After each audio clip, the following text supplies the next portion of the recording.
இந்த தேர்தல் உங்களுக்கு பார்வையில் சொல்லுங்கள். இந்த இதில் இது ஒரு மும்முனை போட்டியாக மாறிவிட்டது. ஆனால் விஜய் அவர்களுக்கும் டிவிக்கு பார்ட்டிக்கு எவ்வளவு ஷேர் ஆஃப் த ஓட்ஸ் கிடைக்கும், எவ்வளோ சீட்ஸ் கிடைக்கும்னு இப்போ சொல்ல முடியாது. அது அன்னோன் என்று சொல்லலாம்.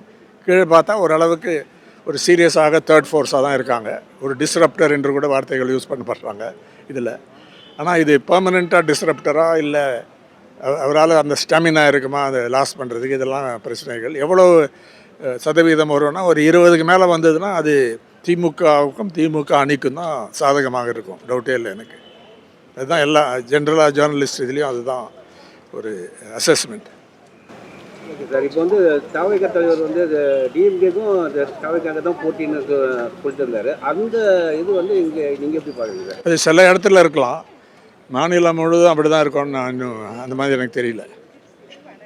அதுதான் அவர் அப்படி தான் டார்கெட் பண்ணுறாரு. அதாவது முதல்ல பிஜேபிக்கும் இதுக்கும் சாஃப்டாக தான் இருந்தார். கடைசியில் கொஞ்சம் மேக்கப் பண்ணுறதுக்கு இபிஎஸ்சியும் பிஜேபியும் கொஞ்சம் தாக்கிட்டார் பேச்சில். அது என்ன சொல்கிறாரு, யார் அது சொல்லி கொடுக்குறாங்க, எந்த ஸ்கிரிப்ட் எழுதி கொடுக்குறாங்க, இதெல்லாம் நமக்கு தெரியாது. ஆனால் அது மாற்றிட்டே இருக்கார் இதில். ஆனால் ஓரளவுக்கு பிஜேபிக்கு எதிராக தான் நின்று இருக்கார். ஆனால் டார்கெட் பண்ணது திமுகவை தான்.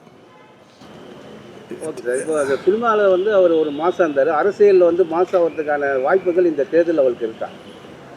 அது பல பேர் இந்த மாதிரி வந்திருக்காங்க. விஜயகாந்த் அவர்கள் வரும்போது நல்ல ஒரு மொமெண்டம் இருந்தது.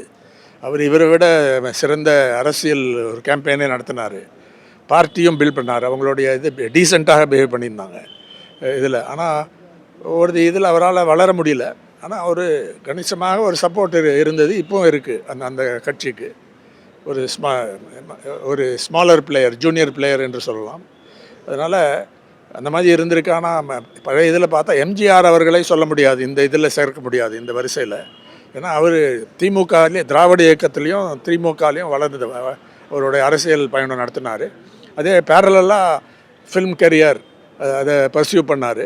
ஆனால் அதனால் அது அரசியலும் ஃபில்ம் இதுவும் பேரலாக போய் அவர் கடைசியில் அவருக்கு கிடைச்ச அந்த மரியாதை, அந்த பதவி, அதெல்லாம் அதை எக்ஸ்பிளைன் பண்ணோம். என்டி ராமராவ் வந்து நேராக வந்தார். ஆனால் அவருக்கு அப்போ நல்ல அனுபவம் இருந்தது.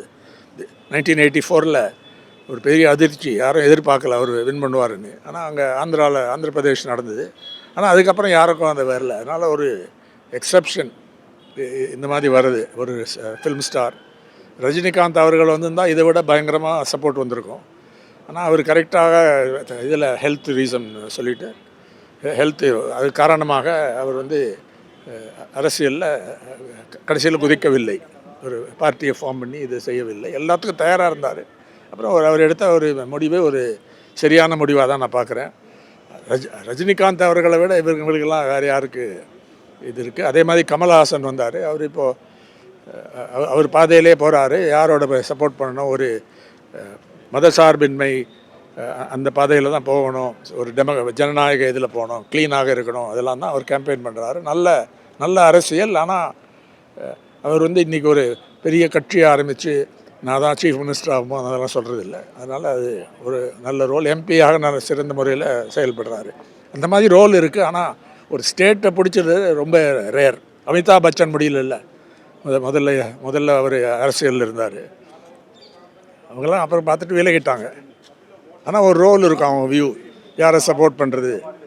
இன்றைக்கி ரஜினி அவர்கள் வந்து ஓட் போட்டார். யாருக்கு போட்டார்னு எனக்கு தெரியாது. ஆனால் எனக்கு கெஸ் இருக்குது, யாருக்கு போட மாட்டார்னு எனக்கு தெரியும்.